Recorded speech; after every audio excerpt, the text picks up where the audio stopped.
NATO அமைப்பில் Ukraine இணைவதற்கு எதிர்ப்பு தெரிவித்து அந்நாட்டின் மீது ரஷ்யா 2022ஆம் ஆண்டு பிப்ரவரியில் படையெடுத்தது.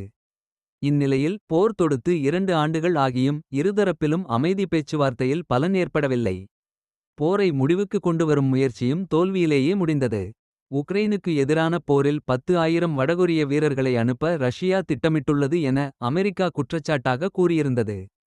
அது உண்மை என அடுத்தடுத்து தெரிய வந்துள்ளது. இந்நிலையில் இந்த போரில் ரஷ்ய படை வீரர்களை அதன் கூட்டணி நாடான வடகொரியாவின் வீரர்களே தவறான புரிதலால் சுட்டுக் கொன்ற அவலம் நடந்துள்ளது.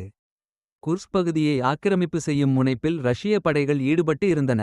ஆனால் அதன் எதிரி படைகளை எளிதில் வெற்றி கொள்ள முடியவில்லை. இந்நிலையில் ரஷ்ய படையினரின் உத்தரவுகளை சரியாக புரிந்து கொள்ள முடியாத சூழலில் வடகொரியா வீரர்கள் இருந்துள்ளனர். இதனால் ரஷ்ய வீரர்களை தவறுதலாக எதிரிகள் என அவர்கள் நினைத்து அவர்களை நோக்கி துப்பாக்கி சூடு நடத்தினர். இதில் ரஷ்ய வீரர்கள் 8 பேர் சம்பவ இடத்திலேயே உயிரிழந்தனர்.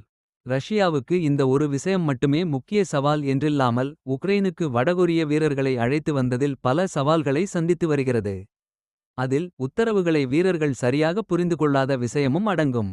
இந்த காணொளி உங்களுக்கு பிடித்திருந்தால் லைக் பண்ணுங்க, ஷேர் பண்ணுங்க, சப்ஸ்கிரைப் பண்ணுங்க. நன்றி.